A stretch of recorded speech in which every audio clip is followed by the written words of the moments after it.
Hey guys, in this video, I will show you how to use a debit card at the store. Alright, let's begin. First, check your bank balance and PIN. Open your banking app or log in online to confirm your available funds. Since a debit card only allows you to spend what's in your account, it's essential to know your balance. Also, make sure you remember your PIN. If you've forgotten it, most banking apps let you reset it.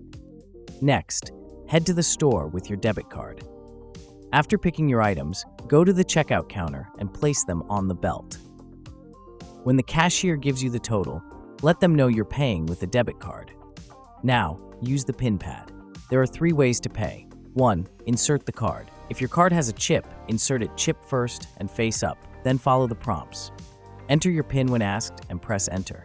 Leave the card in until told to remove it. 2. Tap to pay. If your card supports contactless payments, hold it over the marked area. Wait for the beep or green light. 3. Swipe the card. Use the magnetic strip and slide it through the side slot.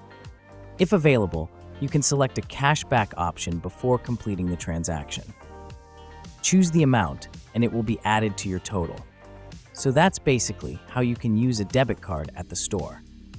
And that's it for this video. If you find this helpful, consider subscribing and giving this a big thumbs up. Thanks.